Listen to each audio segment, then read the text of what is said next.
p.m. in Las Vegas today. It's time for Pushing the Limits with Brian Shapiro. Brian will talk sports, politics, entertainment, and anything that matters to you. Feel free to call Brian at 702-221-7283. You want answers? I want the truth! Now, Pushing the Limits, here's Brian Shapiro. All right, what's up, everybody? And a very happy Friday. It is Pushing the Limits. You might be listening on the FMAM dial, the Occupy Democrats Network, the Washington Press Network. Could be on my YouTube page, which is at PTL Radio Show, and across the World Wide Web. So we appreciate all of you joining us on a very, very busy day. We've got some great guests lined up for you today, including a very popular conservative pundit, Carmine Sabia, will be joining us at the bottom of the hour. He is a staunch Donald Trump supporter. So you know we are going to get into it at the bottom of the hour. The former Nevada Republican chair, Amy Tarkanian, is going to be joining us here in just a few minutes. And former pastor turned life coach. She's a former right-wing evangelical. Her name, Nicole Mitchell. She's joined this show before, of course, and she was actually in studio last week. I want to get her thoughts on Donald Trump selling Bibles for $60. I know she has an opinion on that and a lot of other things, so we will get to that. This is a tough topic to talk about because we have this fallen officer who was murdered, a hero who was just doing his job in New York City, who was murdered. And the thug who took his life, I wish him nothing but the worst, hell in the electric chair or wherever else. But what gets me really angry is that there are some people on the far right, or even the right, that are characterizing Donald Trump's visit to this slain officer's wake as caring and, using other terms as empathy and all this other stuff. Listen to how Fox News characterized Donald Trump's visit to this wake. Have a listen to this.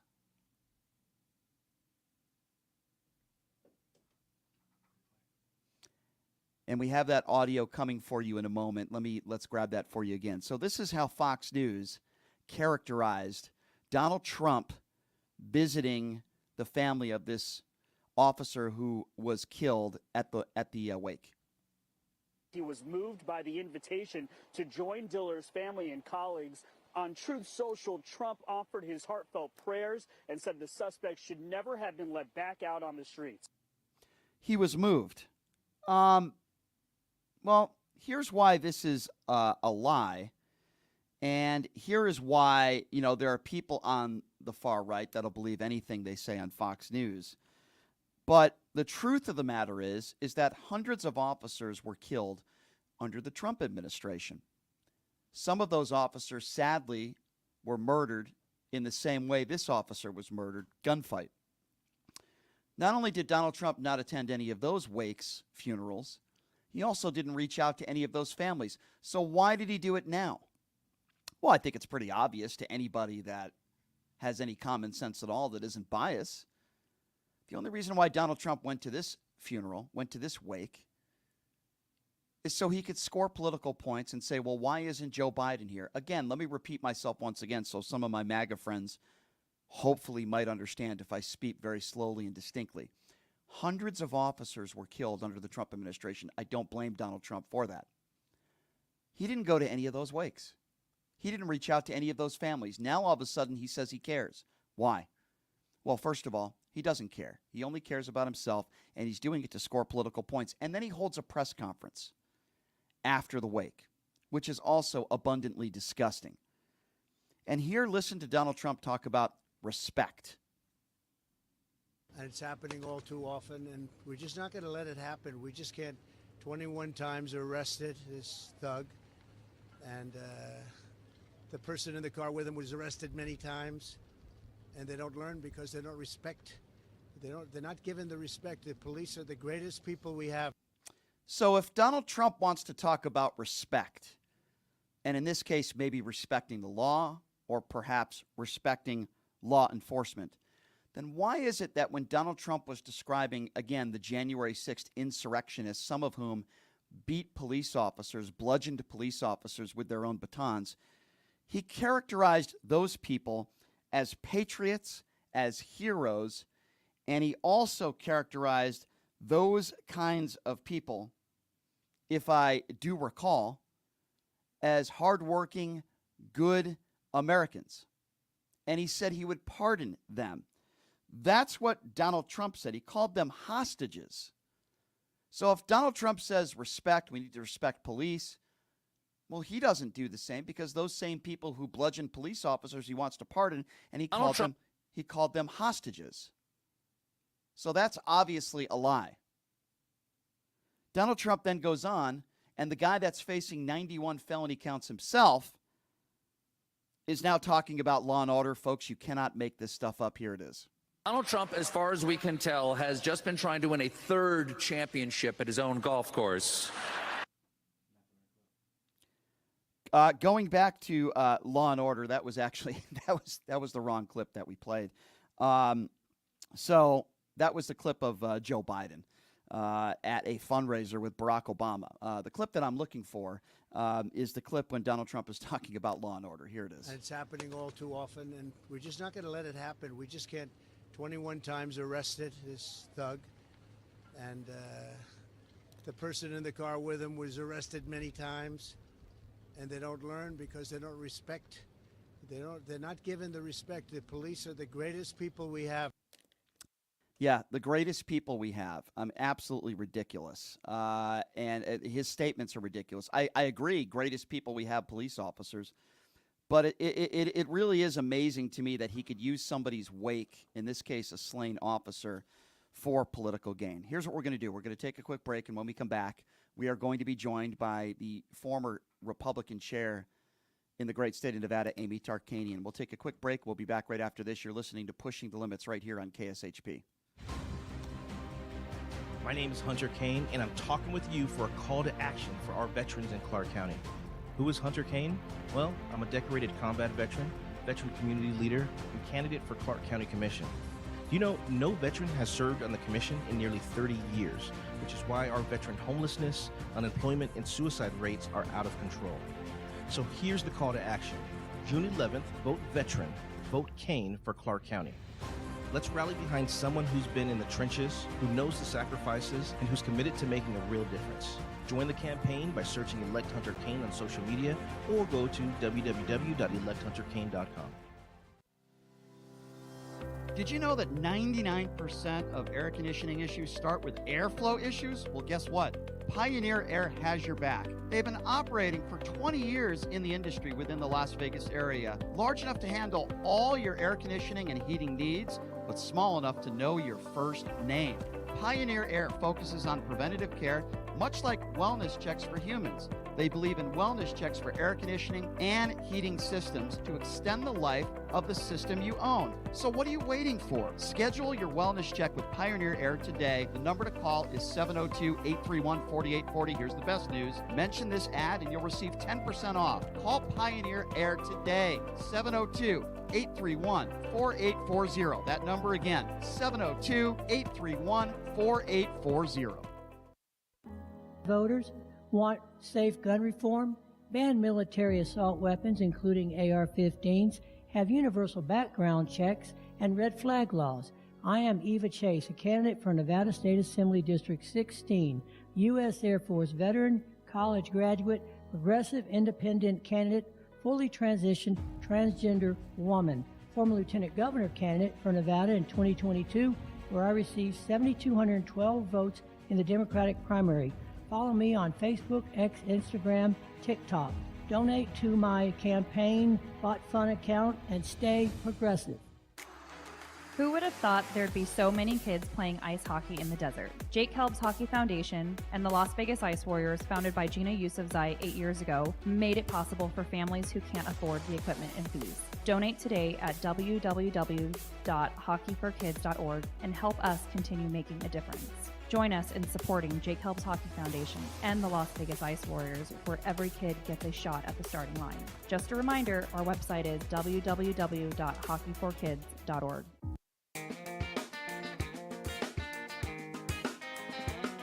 All right, welcome back. It is Pushing the Limits on a Friday. Thank you so much for joining us. We just spoke a little bit about Donald Trump's visit to this fallen officer who was murdered, the wake, and then holding a press conference afterwards. Thoughts on that and plenty of other topics to get to. And joining us right now is the former Republican chair here in the state of Nevada. Of course, I'm talking about Amy Tarkanian, who joins us right now on the show. Amy, it's good to see you as always. How are you? I'm well, and I'm sorry that it took me a while to get situated, but I'm glad to be here. No problem. I'm glad you're here, Amy. A pleasure to have you on as always. Before we get to some other topics, I want to start here. You know, Donald Trump went to this slain officer's wake in New York City. Obviously, it's a horrible tragedy. Anybody who loses their life, especially a police officer, it's terrible. But I bring up the point that hundreds of officers were killed under the Trump administration, which is also equally as terrible. He didn't reach out to any of those families. He didn't go to any of those wakes. But now we're supposed to be led to believe that Donald Trump is a compassionate person. And I think he did this only for himself and political gain. Am I wrong in thinking that? No, actually, you're not wrong. In fact, I think I heard this morning that there were roughly, I think, about 130, 140 officers that were injured during January 6th. And what did he do? He just sat there. He sat there for several hours and did nothing. And we know that he didn't do any follow-up. So, you know, I've been around him multiple times, and I can see how he acts, why he acts the way that he acts. He is definitely somebody who is all in it for himself. And every move that he makes is strategic, and it's all to better just for him. Sure. No, I agree with you 150%. Speaking of him, let's talk a little bit about some of the products that he's been selling recently, including Bibles for $60 with Lee Greenwood. He's teaming up with Lee Greenwood, selling some gold sneakers. And now I just learned he's selling a limited edition gold MAGA hats. I'm wondering how an evangelical Christian, or really anybody who calls themselves a Christian at that matter, could support a former president hawking Bibles for $60, Amy. I mean, how do you feel about this? You know, it's pretty disgusting because, you know, if you're somebody who wants to go and spread the gospel, you know, God bless you. And I think it's wonderful. Go ahead and spread, you know, a really good, wholesome message. But you're, even my son went, you know, as soon as he heard that Donald Trump was selling Bibles, he went, I hope he loses. I mean, plain and simple. I hope he loses. It's disgusting. Yeah. It doesn't feel right. It's not right. And it's I don't know. It's so weird that people would still think that it's acceptable to support somebody who is okay. How about this then? Why don't we start hawking and selling the Quran? How about the Torah? You know, I mean, will Christians get upset if that were to happen?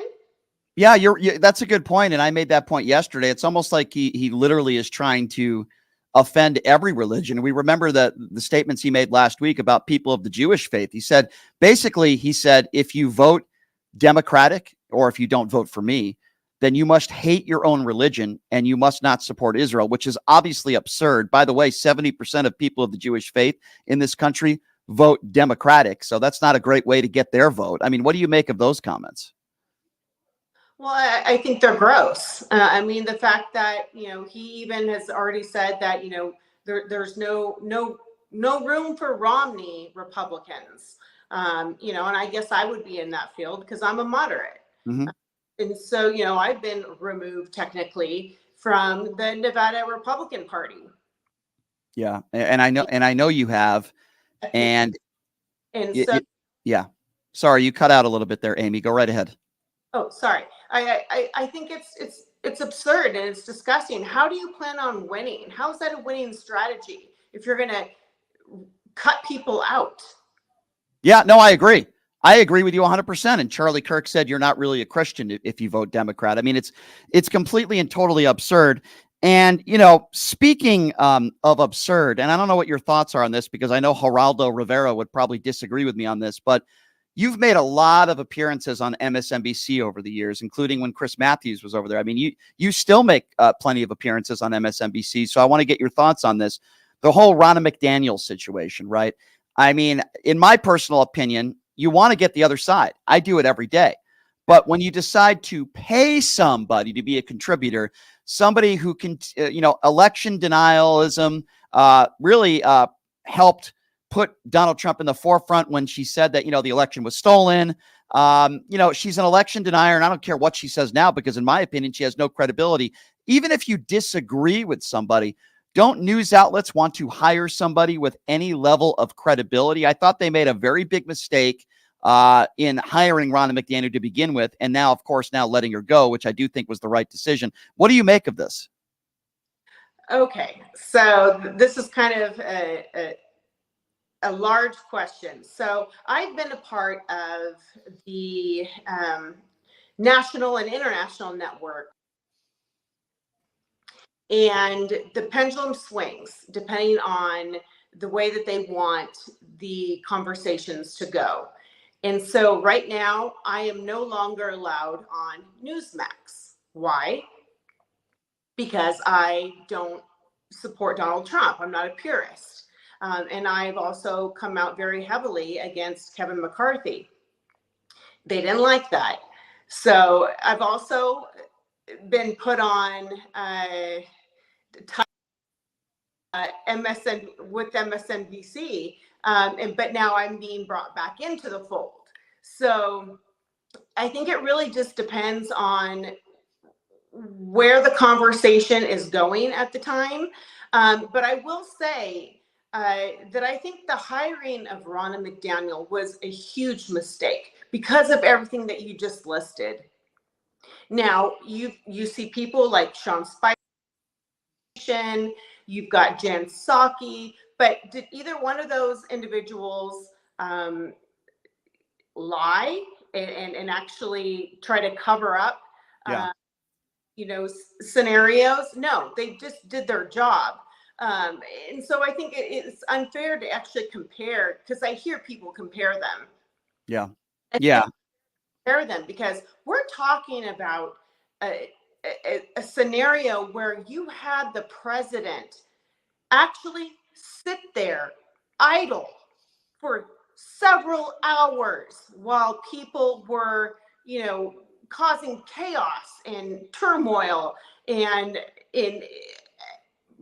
I can't even fathom, like, this was the end of all situations for me.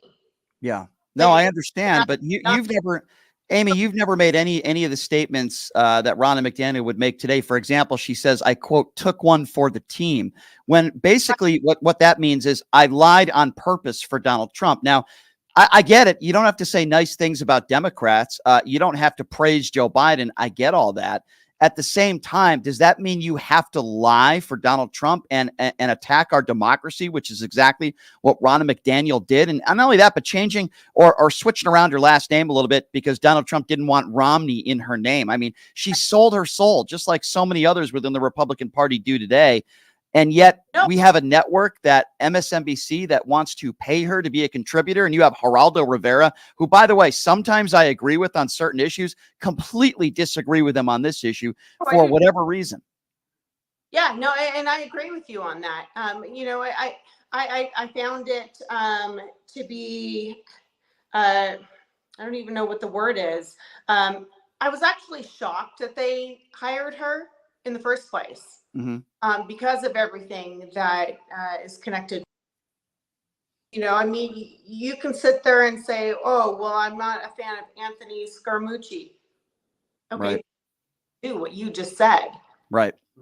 He did his job, and maybe he was a little bit arrogant and in over his head, but he didn't do what she did, taking one for the team. And, let me just tell you this. This actually trickles down, which is unfortunate, down towards the state parties, because misbehaves in making sure that they can do anything and everything possible to protect Donald Trump. Mm-hmm. Mm-hmm. And they're given the green light. And I think and I think that the fact that, you have people like Ronna McDaniel, who, I was kind of surprised that that they wanted to remove her because it was, willing. Yeah. So it's going to be interesting to see how this new chair actually works along with the MAGA crew, because even just looking at the way that Congress is being mishandled, with Marjorie Taylor Greene wanting to oust the speaker. I mean, Right. where does it end? Yeah. Yeah, no, you're right. You're right. I wanted to get a female's perspective on this, because, you have Nancy Mace that is being interviewed. I call her Nancy Mace the disgrace, quite frankly. And I'm really sorry.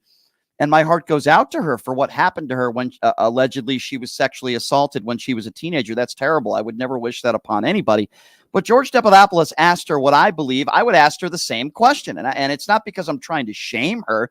It's a legit question that I would ask anybody. And I have, especially someone who's the victim of a sexual assault, which is, how can you support, as much as you don't like Democrats, how can you support somebody who is liable of sexual battery? Some people would characterize it as sexual abuse. The judge characterized it as rape. A jury of Donald Trump's peers made that judgment. So I think it's a very fair question to ask. And then Nancy Mace deflects and then tries to blame George Stephanopoulos. I'm never going to go on that show again. I can't believe he tried to do that to me. And she tries to play the victim and never answers the question, Amy. She never answered it.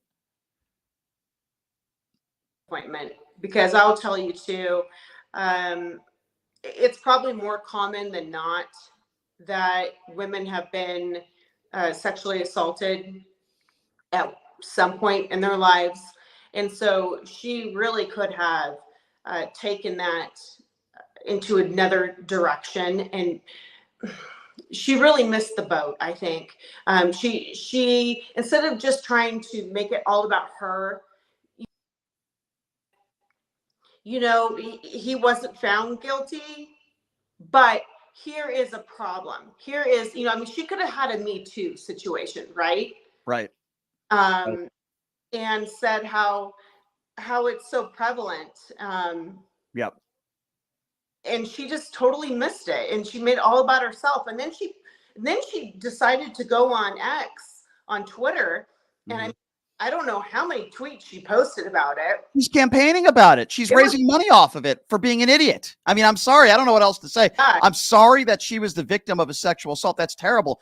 Wouldn't that even give you more reason to not support how I would characterize it, as a liable rapist, because that's how the judge characterized it?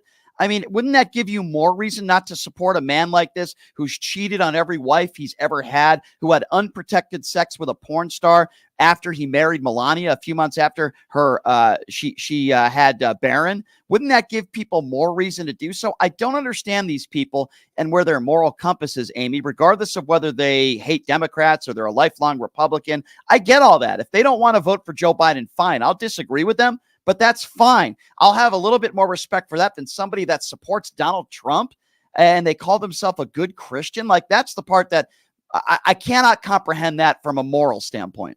Yeah, I mean, I hear you, but I think most people didn't believe that that's actually what happened. They didn't actually believe her. Okay, so Amy, let me interject there. And I hear you, and I don't disagree with you, right? There's probably a lot of MAGA supporters out there that don't believe E. Jean Carroll. Okay, but his own ex-wife, who passed away, in court documents, in a deposition, said that Donald Trump raped her. There's over 26 other women that have accused Donald Trump of sexual assault or rape. At what point can't people just say, maybe there's a pattern here and maybe Donald Trump is a sexual abuser? I guess that's my question. No, and that's a fair question. And I think, unfortunately, that's here. So, I've never heard that before until now. Right, of course. I agree with you on that. Yeah. It's just, I don't understand how people with any type of moral compass at all, no matter how staunch of a Republican they are, could support Donald Trump at this point. Amy, it is. I'm sorry. Go ahead, Amy. You have to remember too, you posted him at my home church in Las Vegas. Right. And, That's right.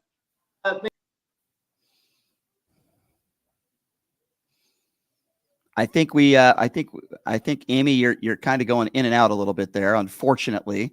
But are you still there, Amy? Can you got me? Okay. Basically, what I said was, you have to remember, I hosted him at Right. my church in Las Vegas, and so he's a man of deception and manipulation. No question. And you spent a lot of time around Donald Trump.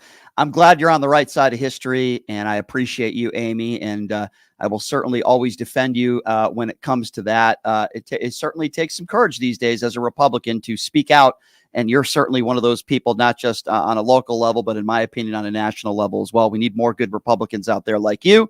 And Amy, it's always a pleasure having you on the show. I look forward to seeing you soon, and always appreciate the time, Amy Tarkanian. Thank you so much. Thank you, Amy. I think, unfortunately, in live radio, sometimes, when it comes to cell service and these types of things, she was getting in and out of there a little bit, but that's okay. I think we got the gist of what she was saying. Amy, I appreciate you coming on. And, we're going to take a different approach coming up next. Amy Tarkanian is the former Republican chair in the state of Nevada. She is now anti-Trump. She used to support Donald Trump. She is anti-Trump now. Not saying she's going to vote for Joe Biden. She's not saying that, but she ain't voting for Donald Trump. The next guy we have on, and we're going to take a break first. His name is Carmine Sabia, and Carmine is a longtime political pundit. You've seen him on TV. He is a staunch conservative, but he remains a staunch Donald Trump supporter. And I'm going to ask him those questions when we come back. Carmine Sabia is going to be joining us next. I know it's going to be an all-out good debate. We'll take a quick break, and we'll be back right after this. It's Pushing the Limits right here on KSHP. Did you know that 99% of air conditioning issues start with airflow issues? Well, guess what? Pioneer Air has your back. They've been operating for 20 years in the industry within the Las Vegas area, large enough to handle all your air conditioning and heating needs, but small enough to know your first name. Pioneer Air focuses on preventative care, much like wellness checks for humans. They believe in wellness checks for air conditioning and heating systems to extend the life of the system you own. So what are you waiting for? Schedule your wellness check with Pioneer Air today. The number to call is 702-831-4840. Here's the best news. Mention this ad and you'll receive 10% off. Call Pioneer Air today. 702-831-4840. That number again, 702-831-4840. My name is Hunter Kane, and I'm talking with you for a call to action for our veterans in Clark County. Who is Hunter Kane? Well, I'm a decorated combat veteran community leader, and candidate for Clark County Commission. Do you know no veteran has served on the commission in nearly 30 years, which is why our veteran homelessness, unemployment, and suicide rates are out of control. So here's the call to action. June 11th, vote veteran, vote Kane for Clark County. Let's rally behind someone who's been in the trenches, who knows the sacrifices, and who's committed to making a real difference. Join the campaign by searching Elect Hunter Kane on social media or go to www.electhunterkane.com. Voters want safe gun reform, ban military assault weapons, including AR-15s, have universal background checks, and red flag laws. I am Eva Chase, a candidate for Nevada State Assembly District 16, U.S. Air Force veteran, college graduate, progressive independent candidate, fully transitioned transgender woman, former lieutenant governor candidate for Nevada in 2022, where I received 7,212 votes in the Democratic primary. Follow me on Facebook, X, Instagram, TikTok. Donate to my campaign bot fund account and stay progressive. Who would have thought there'd be so many kids playing ice hockey in the desert? Jake Kelb's Hockey Foundation and the Las Vegas Ice Warriors, founded by Gina Yusufzai 8 years ago, made it possible for families who can't afford the equipment and fees. Donate today at www.hockeyforkids.org and help us continue making a difference. Join us in supporting Jake Kelb's Hockey Foundation and the Las Vegas Ice Warriors, where every kid gets a shot at the starting line. Just a reminder, our website is www.hockeyforkids.org. Residents of Las Vegas, Ward 5, are you ready for a brighter future? I would like to introduce myself, Dr. Erica Smith, your people's choice for City Council, with a vision for progress and the fortitude to make it happen. I am committed to moving us forward. I am not just a candidate, I am a fighter for you. With myself on the City Council, you can expect a real change and a community that thrives. Vote for Dr. Erica Smith because together we're building a better tomorrow. To learn more about me and my campaign, go to www.ericaforlasvegas.com, paid for by the Vote Dr. Smith Committee.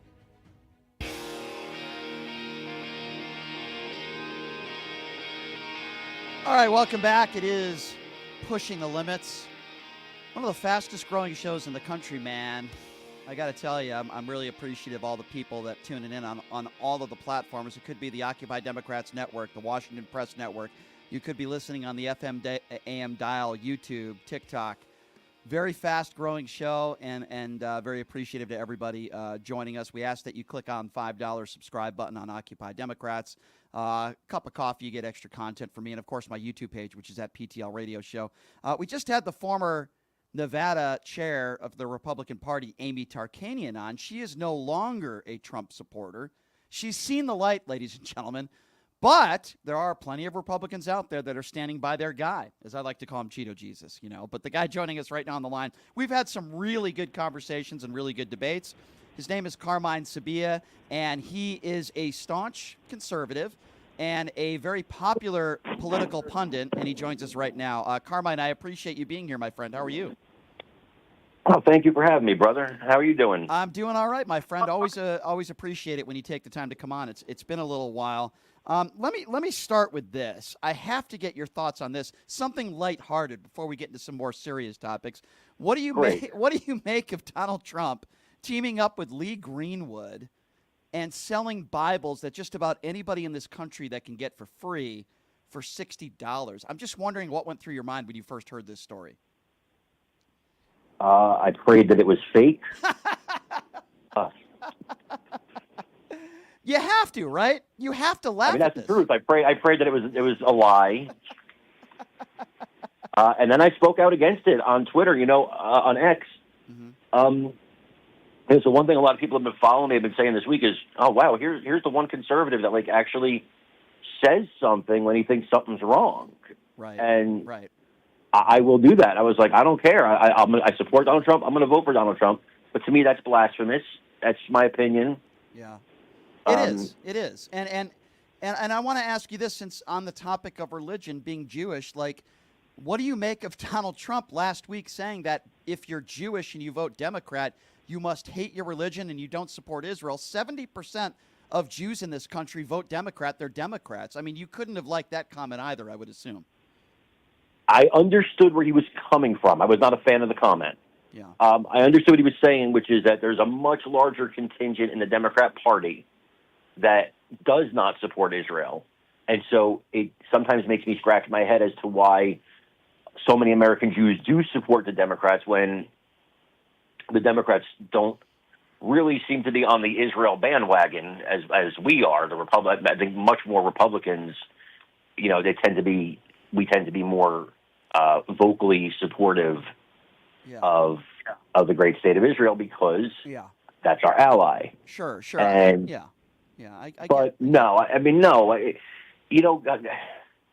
man, I wish he'd hire me for like a week to help him word stuff.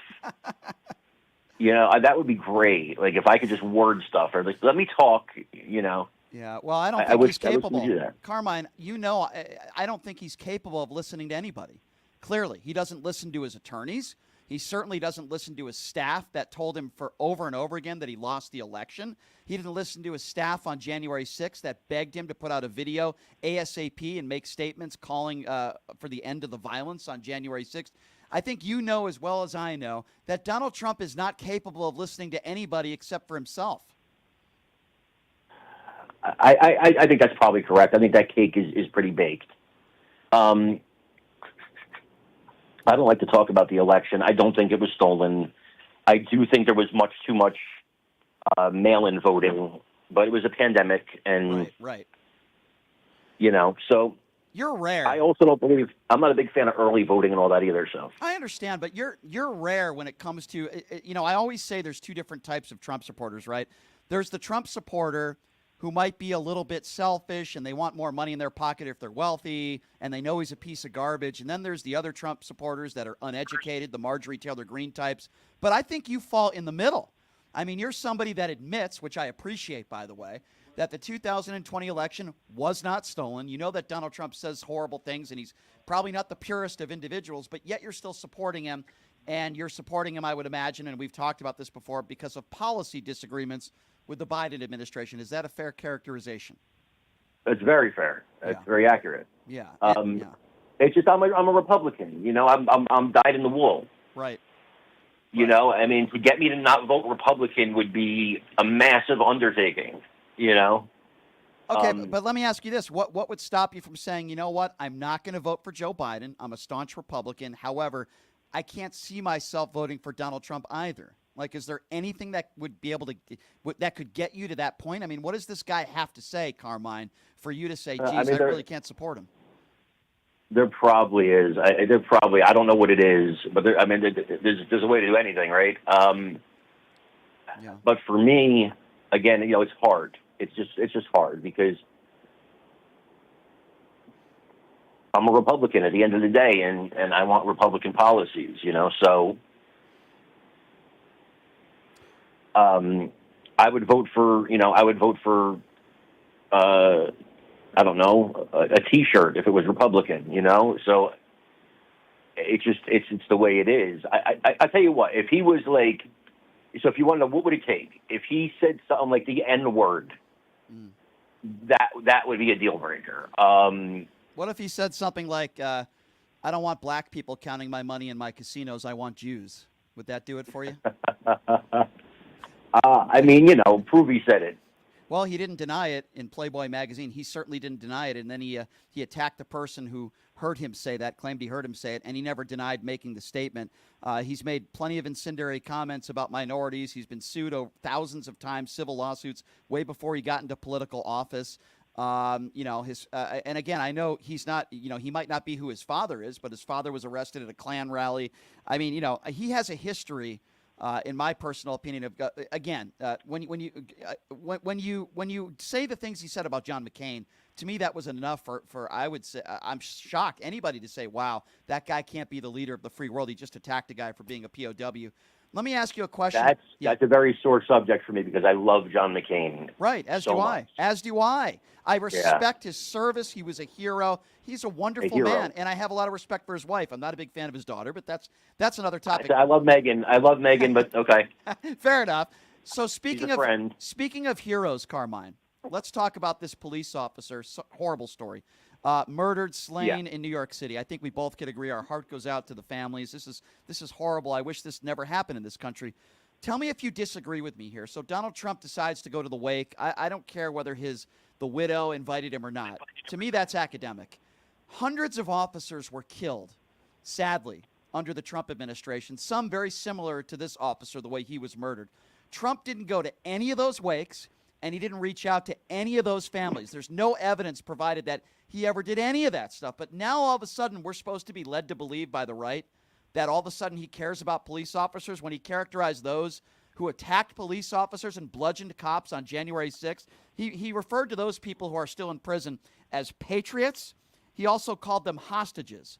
And we're supposed to I'll never get down with that. They're traitors. Yeah. Again, at the end of the day, I support my country first, and I'm not going to just agree with everything he says just because he says it. I get attacked. If you follow my Twitter, I do. I get attacked a lot by the right because I'm not in the cult. Right. The cult, I call the cult is if Donald Trump came out tomorrow and said everybody wear blue shoes, they'd all wear blue shoes. Right. Right. And so I'm not part of that. Sure. I hear what you're saying, and I think that it was optically really bad for Joe Biden, but I can't judge a man's heart to know if he was sincere or not, but what you're saying is accurate, and I absolutely have reservations about it. Right. I tend to believe if you're going to do something nice, do it behind the scenes. Thank you. I said that yesterday, Carmine. I said that. I said, why is he holding a press conference? Why doesn't he do everything privately? Why does everything had to be a charade with him publicly? And that leads me to believe that he only did it for political gain. And this is unfortunately, I would be in the same boat, because I think if you're sincere, you do things privately. I do a lot of things privately. I'm not going to get into because they're private. Of course. But, with Democrats, with Republicans, I do a lot of things privately that are things I believe in, I'll help people, even if they're Democrats or whatever. I don't, right? Because our shared humanity is our shared humanity, and agree. Yeah. I don't advertise what I do. Sure. And I'm sure you don't advertise what you do, and a lot of us don't advertise what you do. Van Jones, for example, is a guy I consider a friend. I think he's a great person. Mm-hmm. I agree with I would say a large portion of his stance on criminal justice reform. Right. Van does a lot of stuff behind the scenes that people don't know about. Mm-hmm. It's just so. I'm against it. If you're asking me, I'm against it. I'm against the public display. I really am. I want to, and I appreciate you saying that. We certainly agree there. I want to ask you, and this is a touchy subject. I just asked Amy Tarkanian this last segment. The Nancy Mace interview that she did with George Stephanopoulos. I don't think George did anything wrong. I thought he asked a question that I ask some people, whether they're the victim of sexual assault or not, whether you're a woman or a man, doesn't matter to me. My question to many Republicans today, and I know I've asked you this question, you have a man who is a liable sexual battery. People can describe it as sexual abuse. The judge described it as rape, which I think it was. But even if you don't think that happened and you don't believe E. Jean Carroll, what about Donald Trump's ex-wife who accused him of rape in that court case as well? That was in court documents and a deposition, and 26 other women. I think it's a very fair question. I believe she took that back, though, didn't she? The reason why she took that back is because there was a deal put in place where he paid her off. That's why she took it back after a deal was put in place. Now, sometimes some people take money and, go away into the sunset. All I'm saying is I believe his ex-wife. I believe the dozens of other women that have accused him of sexual assault or rape because he has a history. This isn't a Reid situation where one woman comes forward and says, hey, Joe Biden sexually abused me, changes her story 4 times. And, Yeah, I believed Tara Reid in the beginning. I no longer do. My instinct was to believe her only because I think most politicians are scumbags. Yeah. And Republican, Democrat, that's pretty nonpartisan. I believe most politicians are scummy and do scummy things. But I don't believe her anymore. I think she's digging for gold. Listen, Carmine, if you asked me, do I believe Bill Clinton ever sexually abused a woman, I would probably say yes because of evidence and all the women that have come forward. I don't think – I say the same thing about Donald Trump. And Nancy Mace took it as though she was being attacked and she was being shamed, and now she's... Yeah, I didn't understand that. Yeah. I didn't understand that. She's campaigning off of it, Carmine. She's trying to make money off of that interview. Now, I just find it a disgrace. I didn't understand that. Stephanopoulos is not nonpartisan, right? He worked for Clinton. Sure. So you know what you're stepping into when you go on the show, right? You're not a nonpartisan. He tries his best, and he's not horrible. But, look, you are what you are in this world. He's a Democrat, right? Yeah. So, and that's okay. I think you do a very good job of being fair, and you're a Democrat. Yeah. So, well, I'm independent, but I do lean to the left on social issues, no doubt about it. But I appreciate that compliment. Thank you. No problem. I didn't know what she was so mad about, actually. I'll be honest with you. Right. I sound like a really bad Republican in this interview. Carmine, I think I'm changing you a little bit. I don't know. You sound I'm just honest, bro. I'm just honest. You're reasonable. You sound reasonable. And while we might not agree on, I could never vote for Donald Trump because I think he's a despicable human being. You come from the point of policy. Let me ask you this. Let's talk about policy. We've already done the character assassination stuff. Let's talk about policy, right?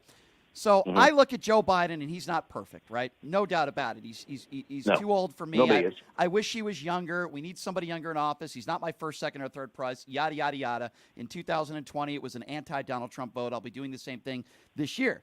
But with that being said, Unemployment numbers are the lowest they've been in 50 years. In fact, the unemployment is lower now than it was before the pandemic.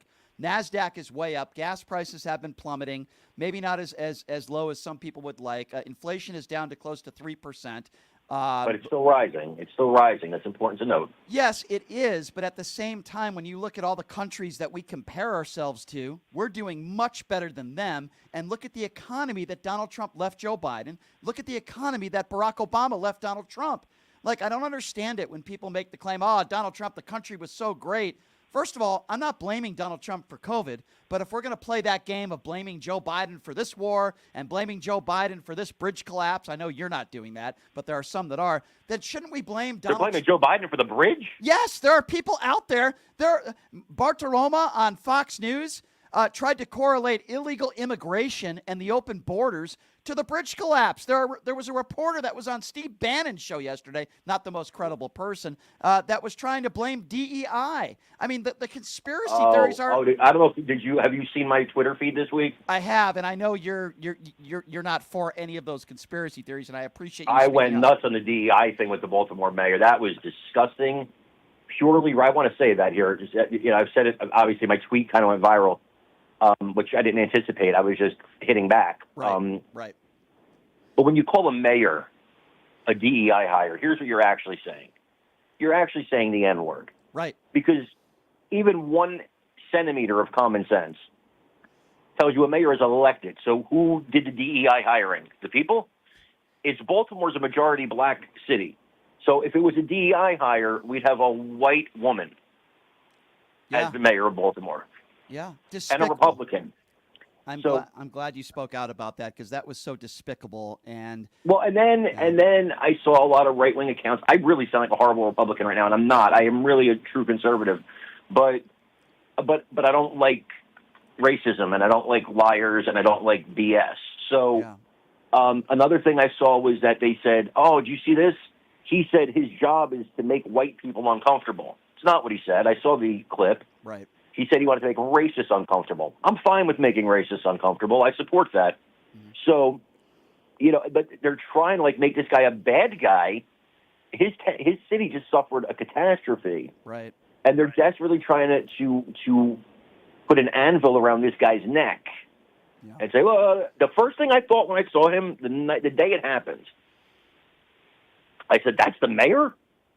He looks younger than me, and lo and behold, he is younger than me. Right. And I was shocked that somebody that young would be the mayor of a big city. Yeah. But that's all I thought. Wow, he's pretty young to be a mayor. Well-spoken guy, educated, intelligent, well-spoken guy, compassionate, and they're again, people call. Well, I like his duly elected incumbent comment. I thought that was a classy way to say "go f yourself" to people. Yeah. I like that. He's like DEI. Yeah, I think they mean duly elected incumbent. But yeah, Carmine, I appreciate you speaking out about that. But you know where I'm coming from there. I mean, it's just like, imagine if this happened under the Trump administration and Democrats were doing something similar, which I would never defend, by the way. I just think the conspiracy theories, it's nonstop. It's getting old now, and it's despicable. And, let's blame Pete Buttigieg. Let's blame DEI. Maybe it was a black person that was in charge of this big vessel. I mean, it's just the Charlie Kirks of the world, who, by the way. They found a black person. They did find a black person who's in the company, and so now it's all her fault. Ridiculous. And, as I'm sure you would agree with me, my heart goes out to these families, these 6 individuals who are migrants, by the way, is my understanding. I don't care whether they were legal. Really? Legal or illegal. I don't care. What I do care about is these are people that are doing jobs that some Americans don't want to do. They were up there on that bridge, a dangerous job. Sadly, it cost them their lives. They died in a way that I would never wish upon anybody. Drowning. Oh God, no. Trapped in their cars, drowning. These 6 individuals. I'll tell you this right now. Yeah. You never catch me doing that job. No, I mean, and they were doing it. And these are people that are good people that wanted a better life for themselves.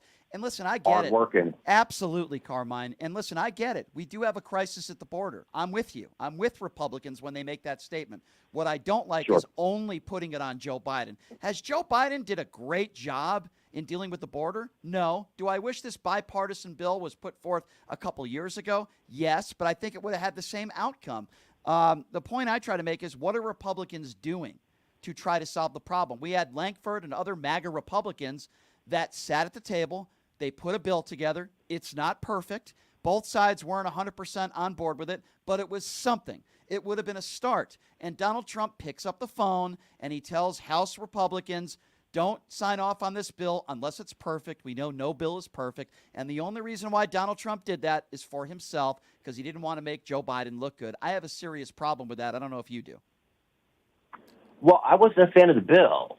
I wanted a stronger bill, and I think that if we can get a Republican president and a Republican Congress, we can get something stronger.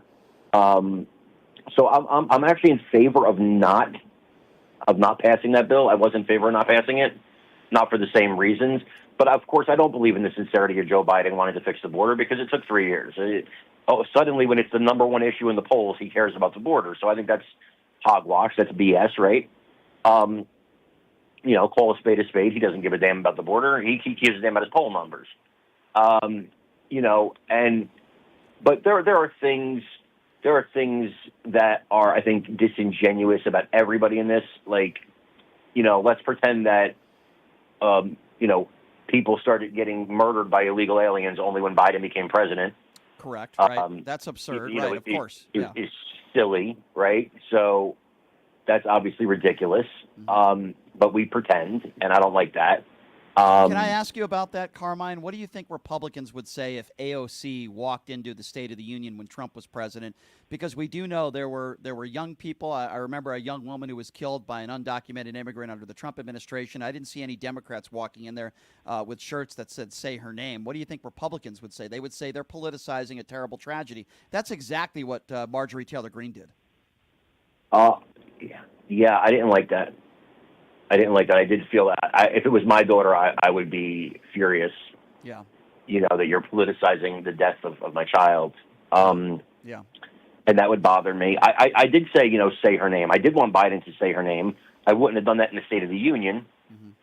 Mm-hmm. I did want to address it. I think he should address the death of this police officer. And I think that, he's ceding ground for the people that are like the cop haters on the Democrat side, the very far left. And I think he's doing that because he's terrified of Kennedy. And, Kennedy's the very far left progressive candidate. People, I saw a lot of Republicans and libertarians like going for him. And I'm like, okay, he says what you like about the vaccine, which is nonsense to begin with. But then this is the anti-war candidate. Biden and Trump are both for the war. Right. In, Israel and Hamas. And by the way, so am I. Carmine, can I ask you about that? Why? I agree with what you just said. Why is it that the Steve Bannons and the Charlie Kirks and so many on the far right seem to like Robert F. Kennedy Jr.? Is it because he's a conspiracy theorist? Why? Well, I will say this. I think so. Yeah, I think there, there's a lot of conspiracy theorists in this country. If I'm being honest, and I will be honest, there's a lot. I said this to my friends all the time. There's a lot of conspiracy theorists in this country, but the overwhelming majority of conspiracy theorists are from the right. Correct. Yep. And I don't know why that is. Don't know why that is. I don't know why we have more than our fair share of the conspiracy theorists, but we do. Mm-hmm. And so, what are you going to do about that? You have to deal with them. Sure. And you obviously want their votes, right? Mm-hmm. I get that. But I've seen some stuff. I remember when I first heard about and I don't know if this is a Democrat. This one seems to be bipartisan, but I remember hearing about the whole flat Earth thing, and I thought it was a joke. Mm-hmm. I thought, the flat, it must be like a parody thing. And it was real, which I didn't know, because I couldn't believe that it could possibly be real, but it is. There are people that believe the Earth is flat, and that number is growing. I think the right, though, has more conspiracy theories. I think that's probably not questionable. I think anybody who's being a fair arbiter of truth will say the right has more conspiracy theorists than the left, because the right tends to see a conspiracy theory around every corner, and there's a boogeyman everywhere. Yeah, and I think Robert F. Kennedy Jr., his conspiracy theories about the vaccines are dangerous, though. It's one thing, right, Carmine, if you say the Earth is flat. Like, I think Kyrie Irving is a complete moron, right? But if you say the earth is flat, are you really hurting anybody? I guess you could make the argument that kids are going to listen to that and they're going to believe it. Okay, fine. But are you really harming anybody when you say the earth is flat? The answer would probably be no, right? But when you spread conspiracy theories about vaccinations, it can harm people or even kill people. Look at the right-wing hosts out there.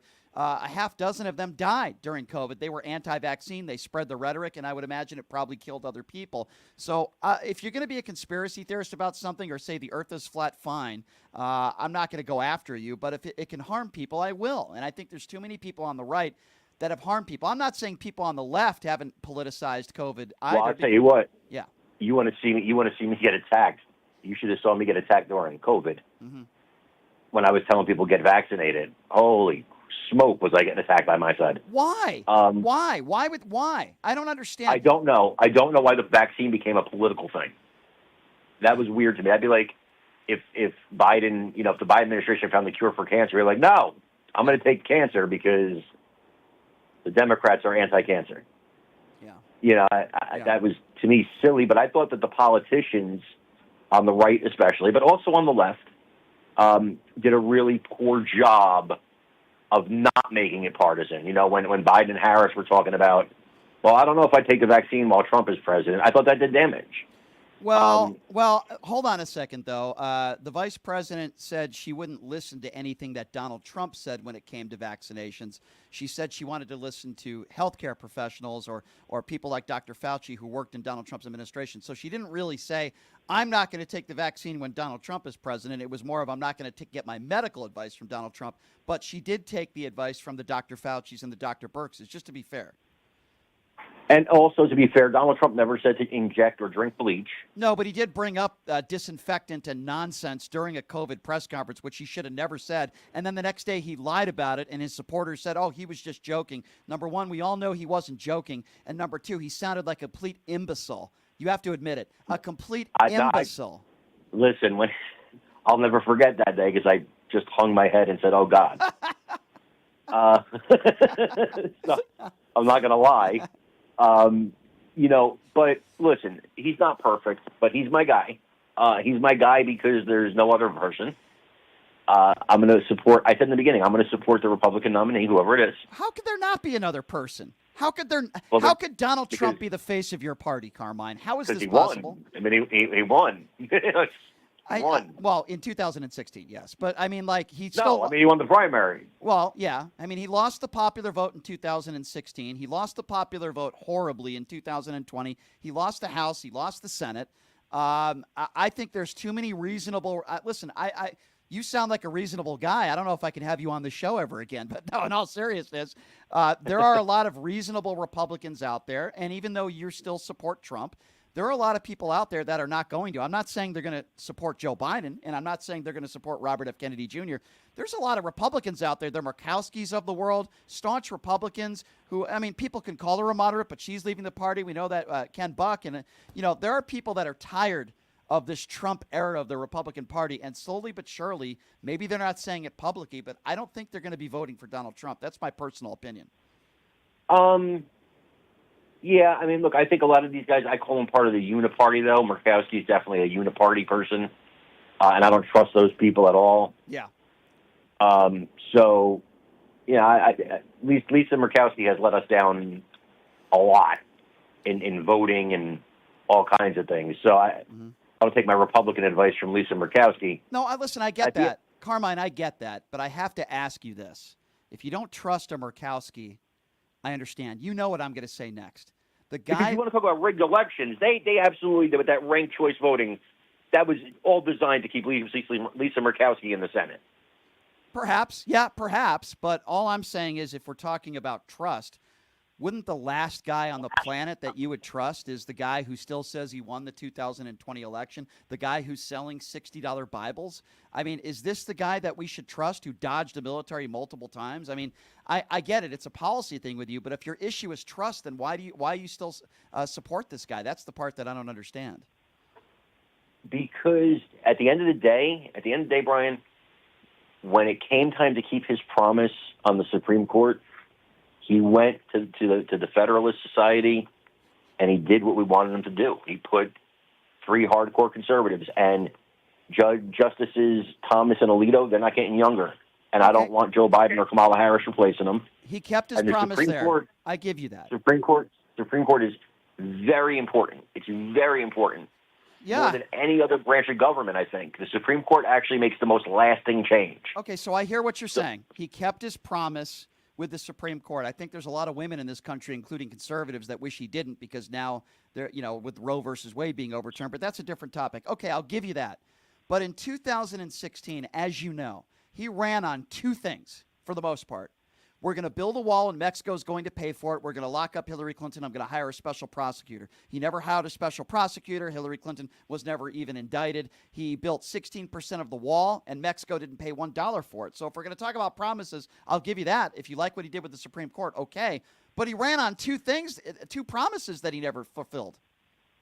Well, you can't just put somebody in prison because you don't like them. And there was nothing to indict Hillary Clinton on, and I never liked that whole lock her up thing. Right. I was against that from jump because I don't believe, and I think what I'm against is what they're doing to Donald Trump right now. It's the same thing they're doing to Trump right now, which is what the idea was to do with Hillary Clinton, which is find me the person, I'll find you the crime. You and me both know that Alvin Bragg's case and Letitia James' case never happened if that defendant is not Donald Trump. Okay, let's go with that. Let's totally honest about that, okay, right? Fair enough. Let's go with that. Hillary Clinton was investigated 8 times by Republicans, Benghazi. They found nothing. She testified under oath. Now, I'm not going to sit here and lie to you and say that a part of this isn't political. Of course a part of this is political. But Jack Smith is a lifelong Republican. He is not a liberal. He's not paid for by George Soros. Donald Trump defied a subpoena for a year. The Bragg case might be the weakest of the 4 cases, perhaps. But guess what? Don't break the law. Don't break campaign finance violations. Don't bang a porn star months after Melania has a baby and then decide that you're going to run for office. But are we prosecuting moral crimes? Because I got to say this. This is what I try to tell Democrats. No. It might be 10 years from now. Yeah. But this is going to come back around. And this is going to happen to a Democrat. And y'all, not you, but the Democrats, have set the precedent for this to happen. It was like when Harry Reid did what he did with the filibuster, and then the Republicans took it a step further, and everybody pulled their hair out of their head. I'm like, well, you set the precedent. Carmine, if we prosecuted people on their moral character, Donald Trump would be receiving 100 life sentences. So I would disagree with you on that one. And here's what I'll say to what you just said. If you can find me a Democrat in 10 years that has defied a subpoena for over a year with the classified documents, thought he was above the law, who, in my opinion, incited an insurrection, and if you don't believe he did, he sat on his fat ass for 5 hours and did nothing that day, who lies about an election, and someone who I believe broke campaign finance violations, fair game. Let's go after that Democrat. I have no problem with it because I don't want people like that in office, and I want them to be held to the standard and what the law says. So I don't think this is a moral thing. If it was a moral thing, then we would charge Donald Trump with cheating on every woman he's ever had. I don't think it's moral. I think it's more of misleading the country. The hush money with Stormy Daniels, which is probably the weakest of the 4 cases. Jack Smith has got him good. The classified document stuff is beyond bizarre. And I also believe there's a precedence that we need to set. And the precedence we need to set is you can't say your property is worth $1.5 billion when we know it's not even close to that. There doesn't have to be. But it ain't 18 million. It ain't 18 million. Agree. It's not 18 million. It's probably, whether it's 100 or 150 million, I don't know. But you can't do that. You can't run a business like that, and you can't value your property like that. We know that he was doing that. So I'm with you. If there's a Democrat 10 years down the line who does similar things, which I hope we don't see, fair game. But I think though, you're talking about a victimless crime. The banks still wanted to do business with him. This is a business tactic that a lot of businessmen use. You overvalue for the loan, you undervalue for the taxes. You'd have to prosecute everybody. And so my argument is not that he didn't do it, but that A, the fine violates the 8th Amendment, and B, if he's not Donald Trump, the former president of the United States, this case never happens. Letitia James wants to be governor of New York. That's why this case was brought, because Letitia James wants to be the governor of New York. That's my firm belief. And even if that is the case, and even if you're correct, I would also say I don't want somebody running the country that is going to be a convicted felon. I know you don't make this argument, but people say, well, it's a victimless crime. Well, you mentioned the banks. Here's the way the analogy. If someone's going 120 miles on the highway drunk, doesn't hurt anybody, pulled over, arrested, there's probably some of his friends that will still get into a car with him. And you could call it a victimless crime because on that night, nobody was killed, nobody was injured, there was no car wreck. I look at that very similar to this situation. And I don't believe it was a victimless crime, by the way. I really don't believe that. I think it was. But point being, he's in this situation because he put himself there. He decided to do the things that he has done. We're going to hear Stormy Daniels testify. Well, 95% of his wounds are self-inflicted. Absolutely, and that's the only point I'm trying to make, Carmine. He put himself in this position. Stormy Daniels is going to testify. Michael Cohen is going to testify. It's going to be an embarrassment for Donald Trump, and we'll have to see where the cards fall. But I will say this, Carmine, in closing. I don't know if, like I said, I don't know if I could ever have you on the show anymore because you sound way too reasonable today. I don't know what happened to you. I get heat for that, but I just listen, man. I'll give your listeners the advice that I give my friends who are conservative, and I used to consider myself far right. I don't anymore because far right's gone off the deep end. I'm just really conservative, but the advice I would give to your people is forget the person that you're following, forget the party. If you believe in something, believe in it. And stand by your principles no matter what. Like, I'll give you a real quick example, and then we will close. The Obama net neutrality thing. The reason I stopped watching the show on Hannity's show, I stopped watching them during the Obama administration. Me and my mom, who are both, my mom, rest in peace, hardcore Republicans, but we both looked at each other one day and go, but Obama's not wrong about everything. Nobody's wrong about everything. And so, the net neutrality thing, I thought Obama was right. I thought that it was a huge mistake undoing that. And I think eventually we'll pay for that. I believe in the rule of law, and it shouldn't matter whether you're a Democrat or whether you're a Republican. If Hunter Biden broke the law, go ahead, go after him. Even though I would say that a lot of Republicans, the only gun they care about in this country is Hunter Biden's unloaded gun that he had for 13 days. If Hunter Biden broke the law, go ahead, try to convict him. I've seen no. And I assume you want. I assume Brian, because I know you. You want Menendez punished to the full extent of the law. Absolutely, 150%. That's why I respect John Fetterman, because he's been speaking out against Menendez. Absolutely, 150%. But here's I like Fetterman a lot. Yeah, so do I. But before I close here. To me, this is a fundamental difference between Republicans and Democrats today. And I'm generalizing here. I know every Republican doesn't feel this way. But when Menendez is indicted, I don't hear any Democrats saying it's a two-tier justice system. They're going after him because he's a liberal. They're going after him because he's a Democrat. When Anthony Weiner was convicted, I didn't hear Democrats saying they're only going after him because he's with Huma. It's a two-tier justice system. But why is it that when a Republican or Donald Trump is facing the noise from the courts, it's a two-tier justice system? To me, they're such hypocrites, and I know you're not saying that, but I'm just speaking in general terms. Why is that? I do feel like they gave us a lot of reasons. When you campaign on I'm going to get Trump, and then you find something to get him on, like, it's hard to make an argument that it's not political, and then it's not. I don't think the judges are biased. I think that stuff is wrong. I think the judges are being judges. They're going after his family, the judge's families. Trump is just got a gag order. Yeah. He's going after the judge's daughter. This is insanity, man. This is insanity. And the only other quick point I'll make real quickly here, and then we'll let you go, and I want to get your thoughts on this, is another fundamental difference, in my opinion, today between some Republicans and Democrats. If you recall when Mitch McConnell froze, right, he had his freezing moments, right? I'm not a doctor. You're not a doctor. I think we all could agree it was some sort of medical episode.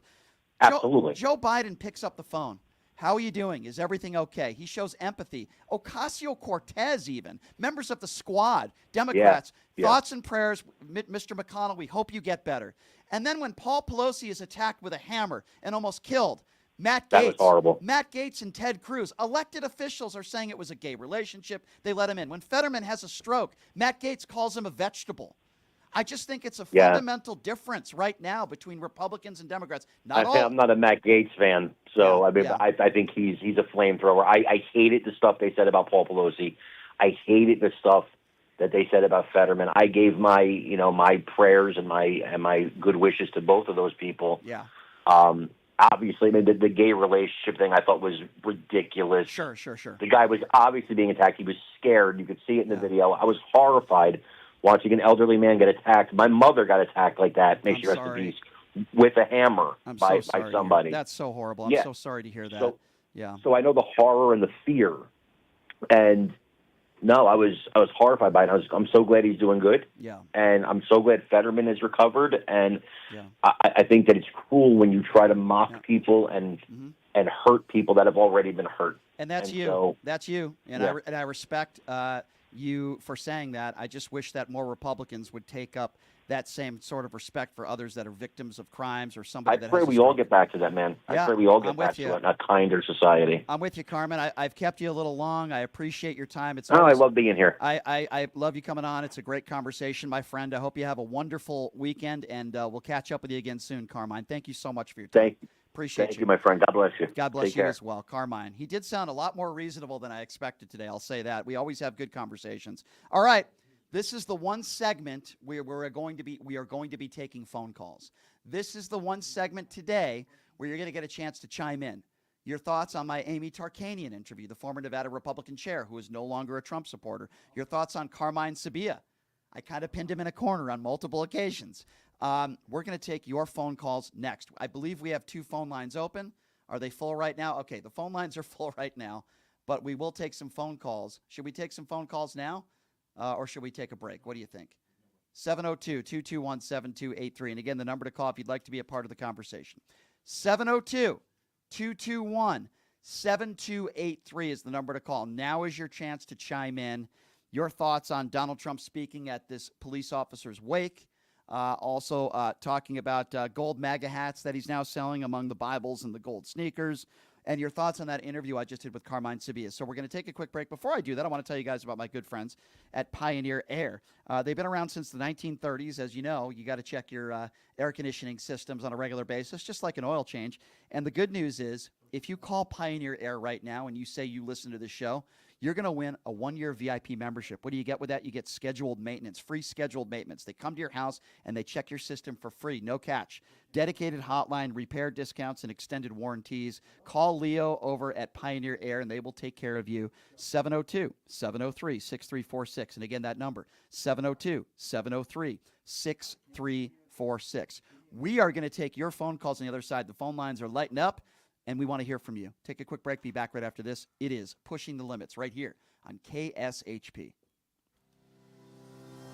Did you know that 99% of air conditioning issues start with airflow issues? Well, guess what? Pioneer Air has your back. They've been operating for 20 years in the industry within the Las Vegas area, large enough to handle all your air conditioning and heating needs, but small enough to know your first name.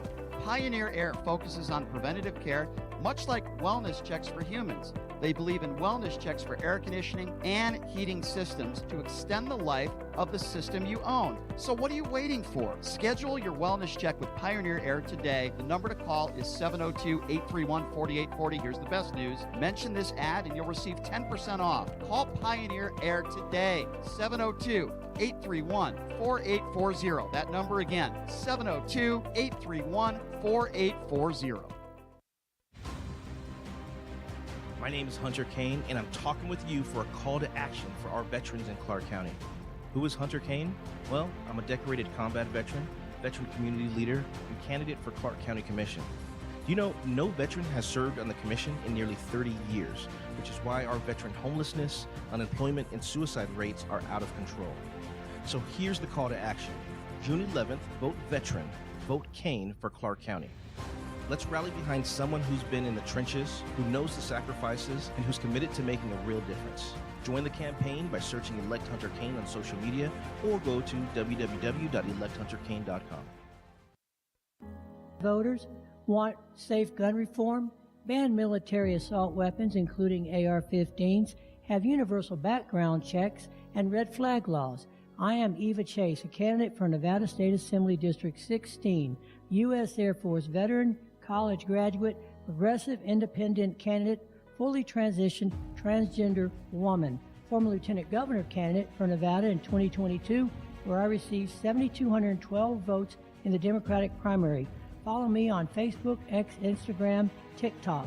Donate to my campaign bot fund account and stay progressive. Who would have thought there'd be so many kids playing ice hockey in the desert? Jake Helb's Hockey Foundation and the Las Vegas Ice Warriors, founded by Gina Yusufzai 8 years ago, made it possible for families who can't afford the equipment and fees. Donate today at www.hockeyforkids.org and help us continue making a difference. Join us in supporting Jake Helb's Hockey Foundation and the Las Vegas Ice Warriors, where every kid gets a shot at the starting line. Just a reminder, our website is www.hockeyforkids.org. Residents of Las Vegas Ward 5, are you ready for a brighter future? I would like to introduce myself, Dr. Erica Smith, your people's choice for City Council. With a vision for progress and the fortitude to make it happen, I am committed to moving us forward. I am not just a candidate, I am a fighter for you. With myself on the City Council, you can expect a real change and a community that thrives. Vote for Dr. Erica Smith, because together we're building a better tomorrow. To learn more about me and my campaign, go to www.ericaforlasvegas.com, paid for by the Vote Dr. Smith Committee. Buying or selling a home is a huge life event that requires guidance from an expert in the industry and community. My name is Blake Wynn. You may recognize my name as my grandfather was the best governor the state of Nevada has ever had. Growing up in Las Vegas, I've come to know this community intricately. Now, I am raising a family here as well, so I understand all the issues impacting our home and quality of life. As the top realtor for the #1 real estate team at Keller Williams, you can have confidence in my experience, knowledge, and track record. When it comes to buying, selling, or investing in real estate, choose a name you can trust and someone who understands the community you call home. Call Blake Wynn today and experience the difference of a trusted expert. 702-540-3311.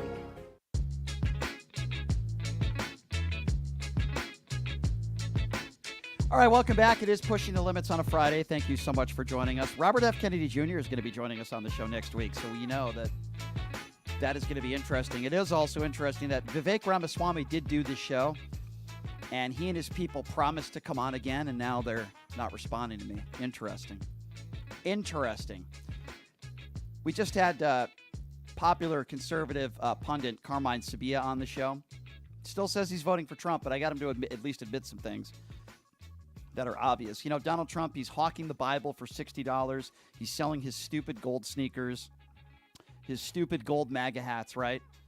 And now at this slain police officer's wake, which it's such a horrible tragedy, and I don't care who invited him, hundreds of officers were killed under the Trump administration. The guy didn't go to one of those funerals. He didn't reach out to one of those families, and now we're supposed to be led to believe that all of a sudden he cares about police officers when those same types of officers that were beaten on January 6th, he called those people who beat those police officers, he called them a number of things.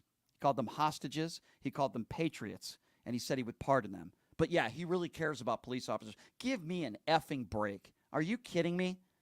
Number to call, 702-221-7283. And again, the number to call if you want to be a part of the show, now's the time to do it. 702-221-SAVE is the number to call. Let's go to Kim. Kim is first up on Pushing the Limits. Hi, Kim. Hi, Kim. Go right ahead. This is Carol. Carol, I apologize. I got the wrong name. Go ahead, Carol. I'm sorry. Am I talking to Brian? You are. You are talking to yours truly. Go right ahead. Okay. I'm from Wyoming, and I just started listening to you. I appreciate you so much. Thank you. On Carmine, is that the guy that you just had on? Yes. Okay, here's what I want to say to him. How? Because he's a conservative Republican, how can he excuse the behaviors of a man who said today or yesterday he was saying terrible things about the judge's daughter? Correct. I don't understand it, Brian. Well, I don't know how you compromise your own ethics. Well, I don't think Donald Trump has ethics. I think we all could probably agree with that, number one. And number two, there's a gag order on him, right? This is what Donald Trump does. He plays the victim and he goes on the attack. His entire life, his father turned him into a mental midget. I don't know what else to say. and he has no moral compass. And even when somebody puts a gag order on him, his own attorneys can't even control him. Nobody can control Donald Trump because he is a mentally ill, unstable orange turd is what he is. And nobody can control this man. He's going to end up in jail if he cannot abide by a gag order. I mean, you saw after the E. Jean Carroll situation, they're suing him again because he continues to defame her. It is despicable. He has no moral compass. And quite frankly, many of his MAGA supporters don't either. So Carmine says no matter what, he will vote for Trump. Yeah. I cannot get that through my head. Well, I mean, at least he was honest about it, and he said, I'll vote for a T-shirt if it has an R next to it. Now, I don't think like that. I think most of America doesn't think like that, and quite frankly, I think on a personal level, I like Carmine. I think he's a nice guy, but if we're talking politics, I think that's a very dangerous way to vote. The two worst words in this country are Republican and Democrat, because too many people vote party rather than voting for, maybe what's best for the country. This is a perfect example of that. And if Carmine could just get into that category, and I'm trying to get him there, then that would be something. But, saying you'll vote for anybody, well, where do you draw the line? Would you vote for a Nazi if they're a Republican? I want to know where the line is drawn there. Are you going to vote for a convicted felon? Because a lot of Republicans say they will. They'll vote for him just because there's an R next to his name. I don't vote like that. I wouldn't vote for a Democrat if they were a convicted felon. Absolutely not. Now, I'm not saying I would vote for Donald Trump either, but I just think it's a very dangerous spot we're in right now when people think like that. And I'm reading prequel right now, and this happened in the 30s. I'm reading that, and Henry Ford and Father, whatever his name is, they were all after Roosevelt, and they said terrible things about him. I'm just an older American that's very concerned about their country. I think we are on the tipping edge. Well, as am I. And democracy needs to win, right? I appreciate your phone call. Thank you so much. I appreciate it. And thank you for listening to the show out there in Wyoming. I appreciate that. 702-221-7283 is the number to call. That's 702-221-SAVE. Let's go to Julian, who's next on Pushing the Limits. Hi, Julian. Hey, Brian. How are you doing today? Good. What's on your mind, Julian? So with your conversation with Carmine, I kind of want to just debunk one point that he made that's a common Republican talking point, which is that the only reason why this is happening, that all these prosecutions are happening to Donald Trump is because he's running for president. If Donald Trump had not been president, he would already be a convicted felon. He was individual number one, an unindicted co-conspirator in the Michael Cohen case. Correct. And I'll add something. Thousands of civil lawsuits before Donald Trump ever decided to go into political life. Thousands, discrimination lawsuits. He and his dad didn't want black people in the properties they owned in New York City because they're despicable people. So you're 100% right on the Michael Cohen situation as well. I agree with you. Right, and specifically, he brought up the Alvin Bragg one to say hey, sorry, not the Alvin Bragg. Alvin Bragg saying like this wouldn't be a thing. That's just a continuation of the Michael Cohen case. Correct. That is just, and so I think for the next time we talk to him, and if he brings up that point, that's something to bring up as like a pushback, because that is a common Republican talking point, which is completely forced. And some people say like, hey, all these cases happened long in the past, and I disagree because he had to settle the Trump University fraud case right before he took office. Like he settled it, so that way he wouldn't be continuing to deal with it. You're right, Julian. But you know what hurts Donald Trump more than anything? When somebody hurts his ego. You can take hundreds of millions of dollars from Donald Trump. You could take his properties, which will obviously hurt him if that does happen. But when Stormy Daniels takes the stand and talks about the 15 seconds of relations that they had together, it is going to hurt Donald Trump so badly, more than anything else. She is going to take the stand and talk about how he is less of a man than the average man. Let's put it that way. And that is going to destroy Donald Trump's ego. He's not going to be able to say anything. He'll probably storm out of the courtroom like the petulant baby that he is. Julian, I appreciate the call, and I appreciate you bringing up the Michael Cohen situation because you're 150% correct. Thank you so much. 702 221-7283 is the number to call. And again, that number, if you want to be a part of the conversation, is 702-221-SAVE. I do want to play a piece of audio for you before we get back to the phone calls at 702-221-7283. Joe Biden held a, I guess you could call it a fundraiser, right, with Barack Obama and Bill Clinton yesterday. Raised over $25 million, by the way. And I love this part of the interview with Colbert, so to speak, where Joe Biden takes a cheap shot at Donald Trump. He needs to do more of this, and it involves golf. Have a listen to this exchange because it's hilarious. Donald Trump, as far as we can tell, has just been trying to win a third championship at his own golf course. My question to you, sir, can voters trust a presidential candidate who has not won a single Trump International Golf Club trophy? At long last, sir, have you no chip shot? Well, look, I'd be happy to play. I told him this before when he came into the Oval, before he got sworn in. I said, I'll give you 3 strokes if you carry your own bag. I'm sorry, folks. That's hilarious. And it's not malicious. It's not like with the stuff that Donald Trump does and attacking people on what they look like or, for an example, attacking a Gold Star family. Joe Biden would never go there. But I find it really interesting that the right-wing conservatives that do radio shows, not just in Las Vegas, some of them are absolutely despicable, but I'm not just talking about them. The conservative hosts throughout the country, like the Sean Hannity's. Well, damned if you do, damned if you don't. Donald Trump shows compassion. He goes to this officer's wake, and liberals are going to go after him and saying he's making it political. It's so easy to destroy that argument with facts. It's so easy. The bottom line here, and I've said this before, hundreds of officers sadly lost their life under the Trump administration. Didn't blame Donald Trump for that. And some of those officers were killed by gunfire. I know the fiance of an officer, a Metro officer here in Las Vegas. She's a lovely lady. He lost his life. I didn't blame Republicans or Democrats. I blamed the person who pulled the trigger.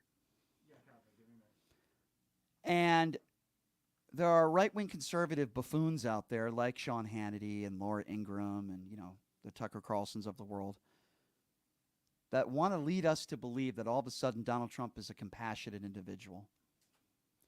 All of a sudden, Donald Trump cares about police officers. We all saw the footage on January 6th. And some of those people who are behind bars now bludgeoned police officers, peppered them with bear spray, beat them with their own batons, tried to gouge out their eyes. Some officers had some serious injuries. And there's video of it. This is an opinion. Everybody there was not attacking police officers, but there was a group of people that did. They are in jail right now.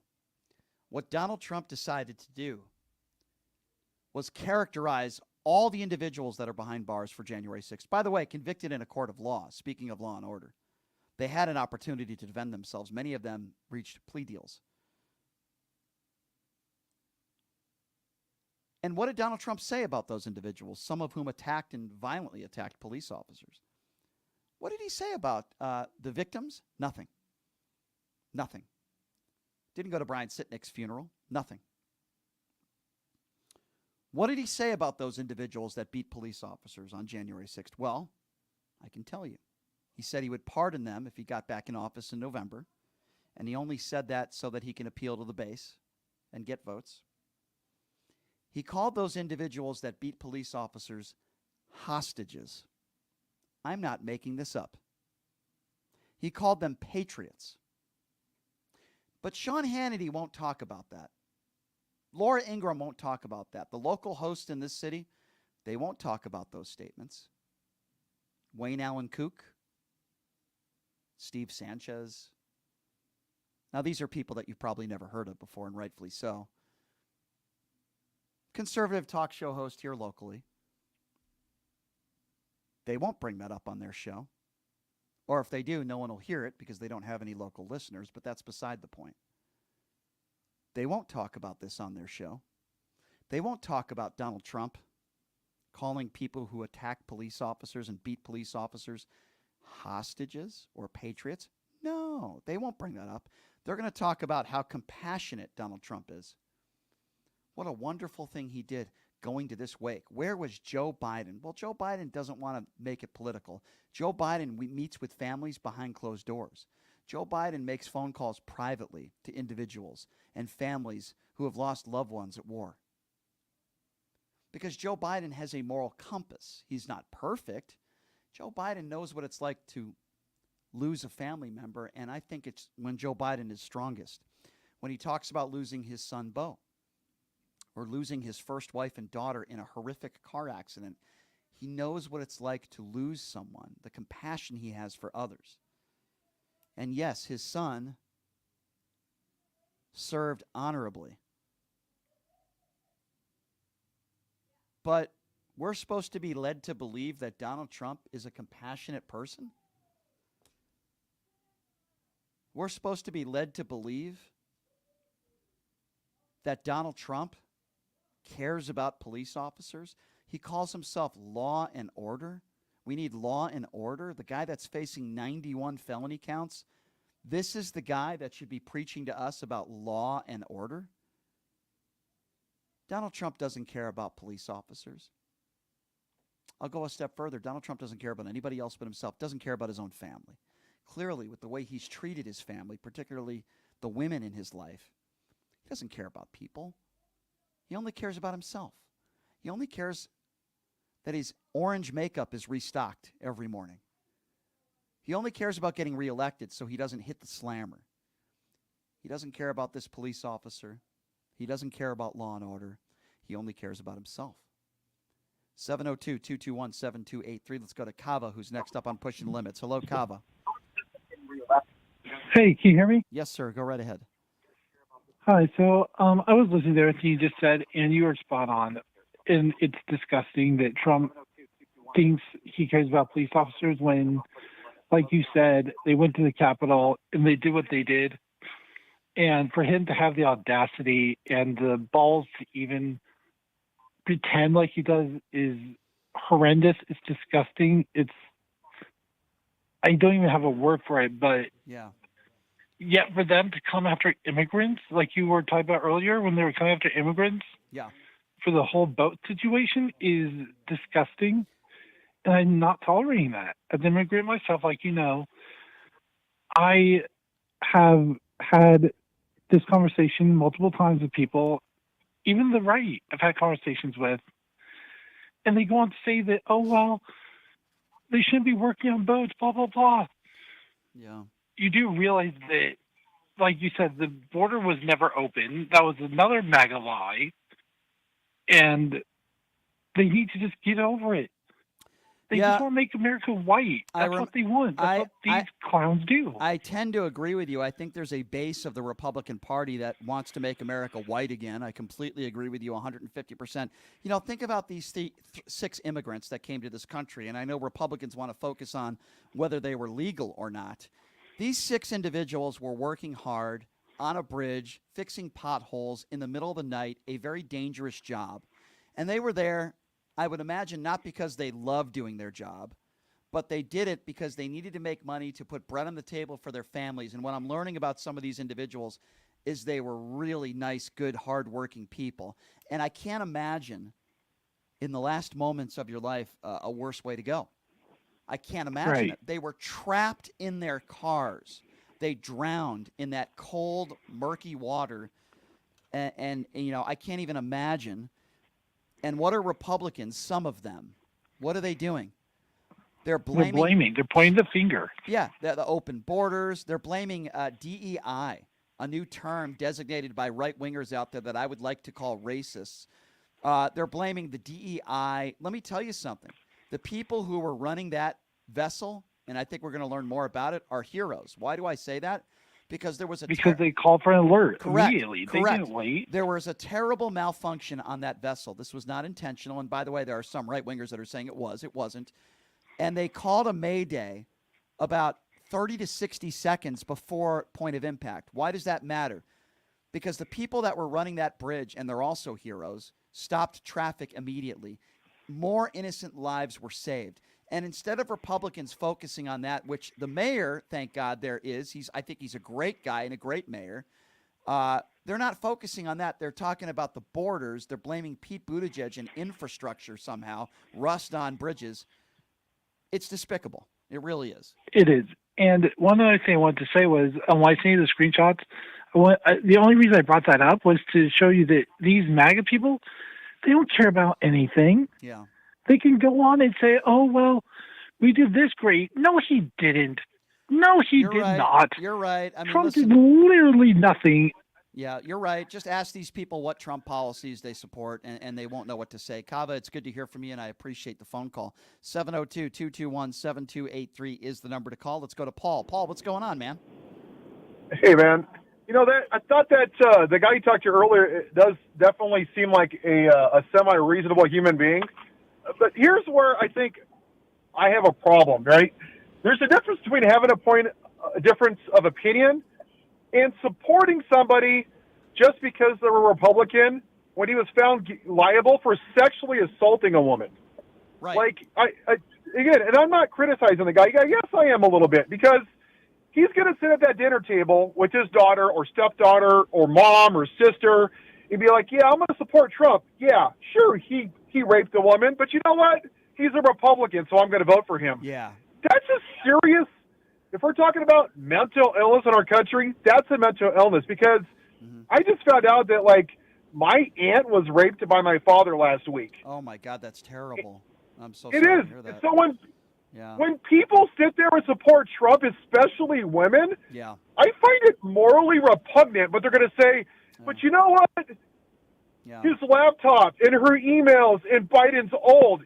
He literally sexually assaulted a woman, and they're justifying it because they like his policy. And then if they say what they does don't... that say about those people? I agree with what you're saying completely. And if they say they don't believe E. Jean Carroll, what about Donald Trump's ex-wife and court documents? What about the 25 other women? I mean, I guess they're all lying, and Donald Trump is telling the truth. These people are insane. They are insane. And the last thing I'll say is you know, when was the person, the white cop that murdered George Floyd, was he an undocumented migrant? No. Good How point. about, hey, there's very good people on both sides. Were those undocumented immigrants? No. Yeah. How about the police officers in Uvalde that stood there like cowards and watched the children die? Were they undocumented migrants? No. Correct. Did Marjorie Taylor Greene go into Congress and say all the names of Sandy Hook victims? No. But the moment an undocumented does a horrible crime, which was horrible, all of a sudden she gives a shit about everything, right? All of a sudden she cares.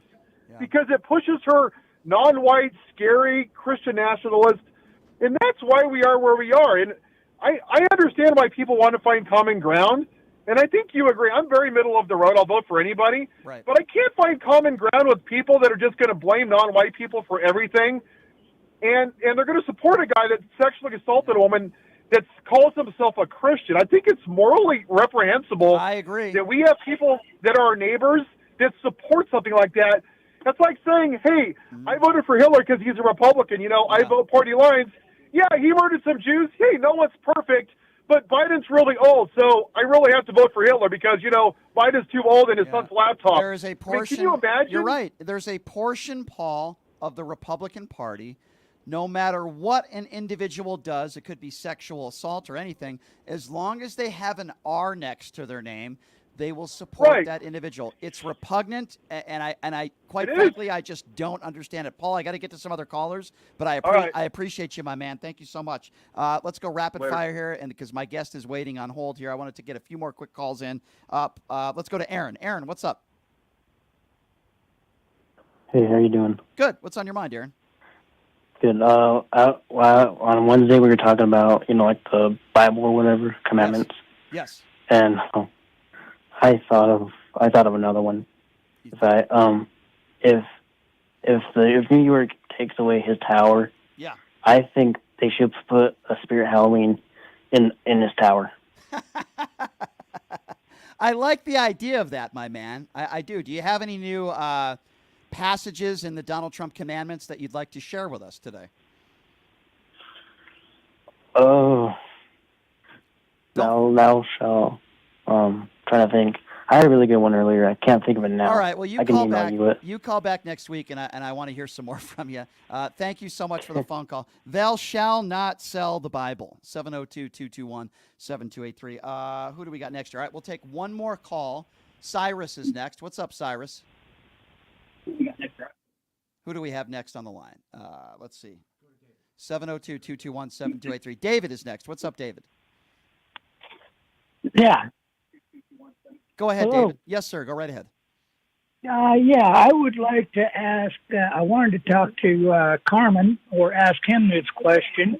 Okay. But I am really curious how anyone can justify voting for a man who has proven to have lied or made misleading statements 30,000 plus times in the 4 years he was in the presidency. It's a good question. It's a good question. And yeah, on the other side of that spectrum, how can you justify voting for a man who is facing 91 felonies? Now, I realize you're innocent until proven guilty. Sure.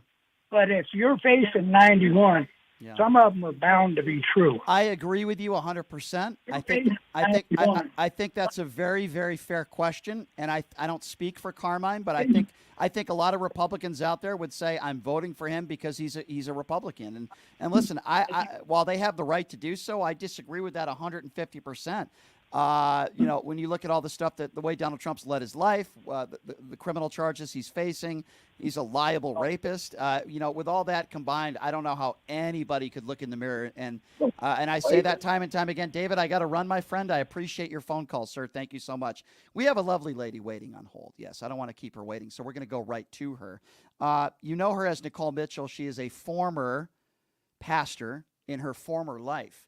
And now she is a life coach and an OnlyFans model. Boy, I have some questions to ask her about the Bible. Yes, I do. I know she loves answering questions about the Bible. Nicole, it's good to see you. How are you doing today? I'm so good. Okay, let's talk about the Bible, Brian. Let's get this out of the way first, and then we'll talk about other issues. So Donald Trump is, as you know, teaming up with Lee Greenwood, selling Bibles for $60. Last I checked, you can get most Bibles for free. As a former pastor, how do you feel about a former president making money off of people on the Bible? On a book he's never read. Right, exactly. It's bizarre. It's manipulative. He's smart. He knows how to get those Republicans. He knows how to secure the vote. He does these drastic, crazy things of like a book he's never read, I'm assuming. And, like they're adding like the Constitution and the Declaration of Independence, which I don't even know if he's even read those either. And like, it's exactly what will stoke the fire in Republicans. It's very, very smart. Would you call it blasphemy? Like, I don't even know. Like when you make money off of, like if somebody went on a street, just like a street panhandler, I don't know, and they had a bunch of Bibles and they were selling them for $60, what would you call that person? I wouldn't say it's sacrilegious. I'm like, you're making a profit. Good for you. But I think it's manipulative on Trump's part because he's doing it to secure votes. And I just feel like you when you do anything to get a vote, I don't love that. Like, I wish people would vote because they actually are behind the character of the person running. They believe in the values that the person embodies. And I don't think Trump embodies any of the values he says. And so that's what I have a problem with. It's just, there's this hypocrisy there. Being from that lifestyle, when you hear somebody like Donald Trump talk about faith or religion or anything along those lines, I'm wondering, like, what is going through your mind when you hear a man talk like that? It's interesting because of my religious background. I immediately think of how, this is going to work. This is working. This is and this is what some of the previous guest callers were saying. In my upbringing, it did not matter the lifestyle of the Republican candidate. It only mattered that he said the right things. As long as he says the right policy, anti-abortion, anti-gay, he gets the vote. Doesn't matter if he has assaulted women. Doesn't matter if he has been cruel to people. It doesn't matter if he's violated the law. As long as he says the right things, he gets their vote. And so when I see this, it makes me cringe because it actually works. And it still blows my mind that still works in 2024. Okay, so let's dissect that. And why does it work? Is it because people that are maybe ultra religious, in this case, the evangelical right, are susceptible to being duped better than the average person. I know there are really good Christians out there that say to themselves, and I wish there were more, but there are some that say, I could never vote for this man because he did this, this, and this. He said this, this, and this. Like, why is it that the evangelical right of all the religions are where Donald Trump gets most of the base of his support from? Why? I feel like a big through line of the evangelical is black and white thinking. There's no room for gray. It's all black and white. And as soon as you move away from black and white to gray, you all of a sudden have to deal with nuance. You have to actually make a harder decision. But if you keep everything black and white, it keeps everything simple. So as long as he says the right policies, he gets my vote. I don't have to think. I don't have to use my brain. I don't have to have any like hot debates with myself. It's just like la la la la la. He sounds Republican, vote for him. Like it keeps it so simple. And I remember when I was growing up, I asked a very significant mentor in my life at the time. I was in college, and I sent an article explaining, kind of debunking some of the right wing beliefs. And I was like, "Can you help me process this?" He goes, "Nicole, it's just better if you don't read any of that. Don't read anything from the other side. Don't ask questions." And I'm like, all the bells, all the alarms, right? Like, wait, I'm not allowed to ask questions. I'm not allowed to like think through and come to my own conclusion. It's like, don't think, just do what we tell you to do. And that's how you get people to vote like that.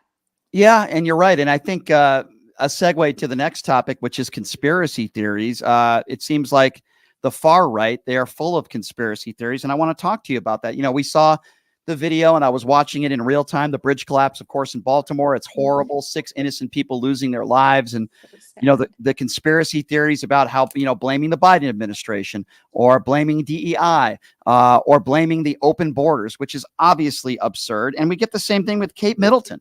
You know, this is a lovely lady who unfortunately is battling cancer. And we hear, you know, more conspiracy theories with her. Here's a woman who's suffering from cancer. Here's a bridge collapse where you have 6 families that are suffering. I can't even imagine the pain that they're going through right now, knowing that their loved ones drowned alive, trapped in their car. I mean, I can't think of a worse way to go than that. And yet, instead of, you know, boy, our thoughts and our hearts go out to these families and oh gosh, our prayers go out to the Middleton family. We hope she makes a full recovery. No, you hear people on the right coming up with conspiracy theories. I mean, what do you make about that? It's so sad that I think our brain, because I will admit to this, and I don't like admitting this, Brian. When I saw the rumors happening about Kate Middleton, we didn't know where she went, what was going on. I'm always so afraid of women in very powerful institutions, whether it's the church here in the US or it's the monarchy over there in the UK. My thought is like, oh my God, is she okay? Does something like I went kind of worst case scenario. I would never spread that. I would never say it's fact. I'm just my brain goes to worst case That's the scenario. way a normal person thinks, though, Nicole. That's the way a normal, empathetic person thinks. When you hear somebody has cancer, oh my God, is she going to be okay? Is she going to die? But that's a normal response. A normal response is not a conspiracy theory, right? Right. And so it makes me sad. Like when I was in the evangelical right, I think what I was shocked at was how there is no empathy. There is zero empathy. It's because of the conspiracy theories, because we believe that somehow people must deserve it. Like when bad things would happen, you're like, oh, they must have done something to do that. And I'm like, you just wait till something bad happens to you. Don't you want people to have empathy and compassion? So as a very empathetic person, it's one of the many reasons why I had to leave the evangelical right. There was no empathy for a person in pain and suffering and loss, like just cruelty or conspiracy or disconnecting. And that's not how I want to live my life. Isn't that the way most religious people are supposed to live their life? Thou shalt help thy neighbor. Jesus Christ. I'm not a very religious person, but help the poor, help the needy, be a good person, be a good neighbor. Like, I don't understand where did that go? Where did that go? We see a lot of good people in this country that are helping people and doing a lot of great things, but it just seems like from those that are on the far right, why aren't they preaching more of that, you know, instead of the hatred and the bigotry? I think they preach it, but they don't embody it. They'll say in their church, like, we love the poor and we love the needy, but then we create laws to keep the poor out. We create laws that punish people for being on the streets. We create laws and policies that add to oppression, not to the inclusion, not to the recuperation, not to helping anyone. So it's like there's a disconnect between words they say, sounds like our possible next president, and the actions they take. Yes, I think that's a really good point. If you're joining us, OnlyFans model, former pastor turned life coach, Nicole Mitchell. All right, Nicole, here's a topic I didn't tell you I was going to bring up, but it involves pornography. It involves child pornography. and it involves a Republican candidate for office in Las Vegas. He's been in studio before. I'm going to talk about this more in length on Monday. His name is John Lee. He's the former mayor of North Las Vegas, a former Democrat turned Republican. The story just came out today that he claimed that child pornography was popping up on his computer. He said he got it in an email. He calls the authorities. He turns it over to an FBI agent. They go through the laptop and they don't see any email, but they do see 3 pornographic websites. 2 of the 3 allegedly were legal. One of them they believe was not. They investigated it for 1 day. And when John Lee was asked about it from a reporter, he claimed that he got it in some sort of email, but yet there was no email found on his computer. This is a very troubling story because I met John Lee. He seemed like a really nice guy, even though I disagree with him on some. Is that normal where child pornography will just, I've never had that pop up on any of my computers. I'm not going to say I've never had porn on my computers before, but I've never had child pornography pop up anywhere. Is that, can you explain that? Okay, my jaw's on the floor because first, that's horrific. I just still cannot believe child pornography is a thing. It's such a terrible, terrible, terrible thing. I just cannot believe that is ever made, filmed, or spread in our world. It's horrific, right? Absolutely horrific. And it's weird to me that even if that did happen, if you got a random email, that you wouldn't just delete it. Instead, you call the authorities. It's so weird. And like, as someone who's in the adult industry, as someone who makes porn, as someone who watches porn, even I have never received an email, and I've actually never seen a site pop up. I've never had a site randomly pop up of child. It's never happened all the years that I've been involved in pornography. So like, there's something fishy going on, and that it gives me the EBGBs. I completely agree with you. And a former person who is very familiar with the case, who was involved in the investigation, said that he believed that John Lee got preferential treatment at the time because of his political position. So this is not looking good for John Lee. I don't want to sit here and accuse him of being attracted to kids or any of that stuff, but it sounds like somebody's not telling the truth here. If there was an email that he received, which I've never gotten an email like that. I've certainly gotten spam and porn, but never child pornography.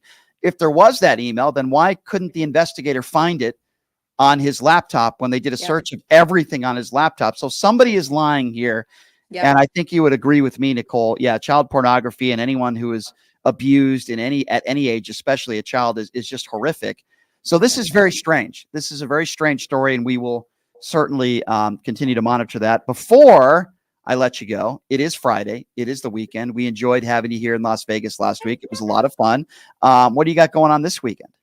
Well, first, it was so fun to hang out with you in Vegas. Yes, it was so fun that you won that weekend. I don't know if you shared that. He had a lucky hand and he won money. Yes, it's always nice to win money. Yes. I was so like, he was supposed to come up and meet me at a bar, you guys. And I just kept waiting and waiting and waiting. And I literally thought he left because he was like tired, which is fine.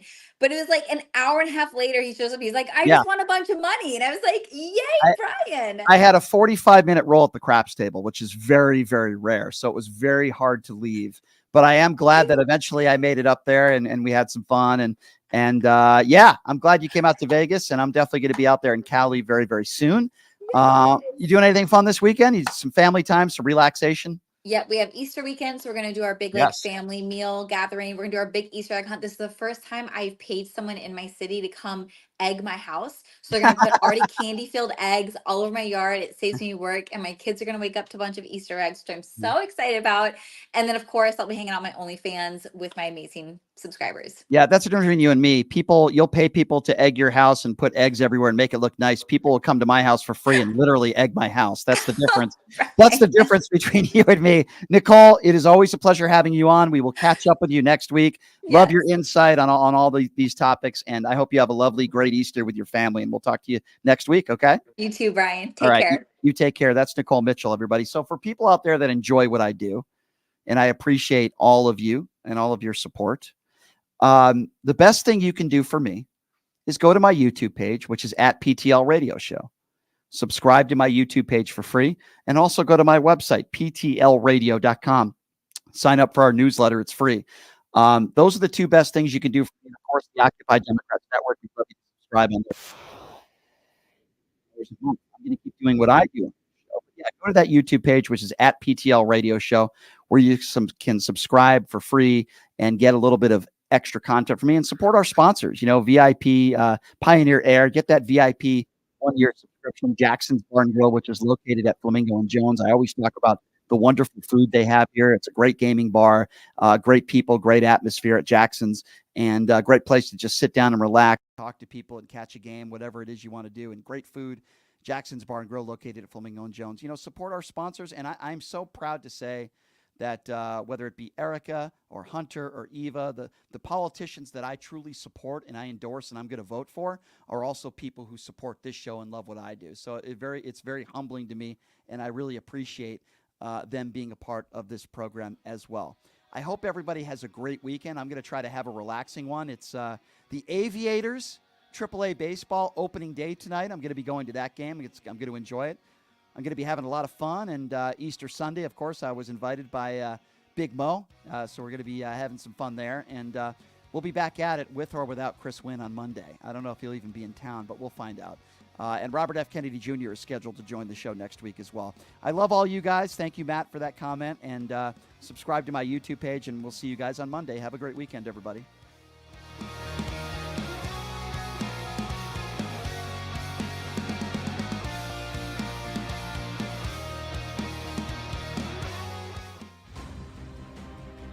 My name is Hunter Kane, and I'm talking with you for a call